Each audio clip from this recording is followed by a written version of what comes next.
Hey there, guys. All right, today we are back with some more history matters, and this time, why did Japan ban everyone except for the Dutch? A short animated documentary.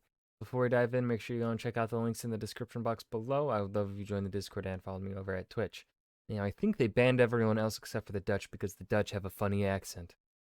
That's my answer. Sorry, anyone that's Dutch that's watching this, I don't think.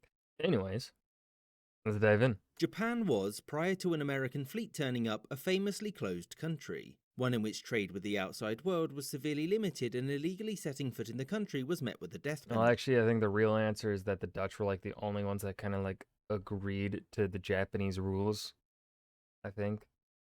Yet, despite this hostility to all things foreign, the Dutch were still permitted to trade there. This raises the obvious question, why? Why were all foreign traders banned except for the Dutch?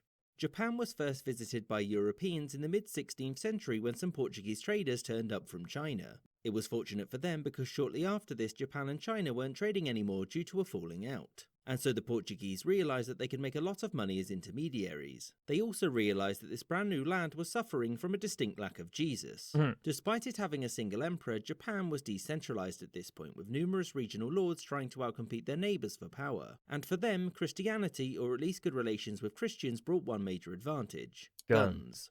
The Portuguese sold firearms to the Japanese, and they were keen to make sure that they went to the Christians first. And thus, to other noble Japanese houses, Christianity was the threat to Japanese culture, tradition, and their power. And so, in the early 17th century, after a civil war ended in the establishment of the Tokugawa shogunate, the shoguns decided that Christianity needed to be dealt with.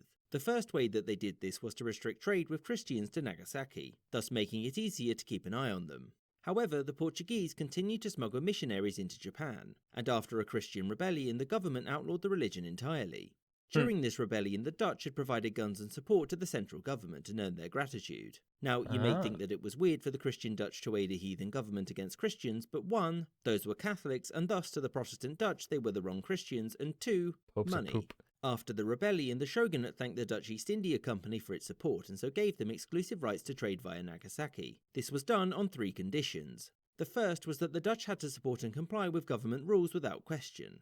The second was that they agreed to never try to convert the Japanese to Christianity. And the third was that the Dutch had to send a delegation to Edo every year. This was to renew their pledge and also Dear, oh, come on. Let me read. Dear whoever's Shogun right now, we're still cool. Love from the dead. X. also give the government an update on what was going on in places like Korea and China, just in case it was something that they needed to know. Other nations tried to open up trade, but the Japanese either didn't know them and so had to rely on what the Dutch had to say about them, or in the case of the English, they knew of their alliance with the Portuguese and so quickly told them to go elsewhere. Now, whilst the Dutch were given a monopoly on trade, that doesn't mean that the two liked each other. The Japanese were happy to trade with the Dutch East India Company, but they wanted nothing to do with the Dutch Republic and refused any diplomatic relations with them. And when the Dutch East India Company was replaced by the Dutch East Indies Colony, the Japanese were still keen to limit the relationship to just trade, much to their own detriment, since in 1853 the Dutch at Nagasaki warned the shogunate of an American armada which was coming to force Japan to open trade. The shogun believed that this was a lie made up to sell military equipment to Japan that it didn't need, and so this Oh. warning was promptly ignored. Until Matthew Perry turned up. Hold on. Actually, I want to read that. That's. Let me read. Let me read. Dear Dutch, why do you lie? Love, Japan. Until Matthew Perry turned up, that was, and ended Japanese isolation and forced the Edo government to trade with everyone thereafter. I hope you enjoyed this episode. Okay. Yeah, essentially was my real answer was the Dutch were like the only ones that agreed to Japan's rules and stuff like that. At least I'm sure the others may have, but they probably would have tried being a little bit slimy and slippery and sneak stuff in. And I mean, the Dutch probably did too, but they just didn't get caught, perhaps. I don't know. This was a decent episode. Not fantastic. It was decent. It was okay. And that was why Japan banned everyone except for the Dutch until the US came in with a bunch of boats and guns and diplomacy. That was a short animated documentary. I hope you guys enjoyed. Remember to hit that like button and subscribe for more. And I will see you guys in the next video. Peace.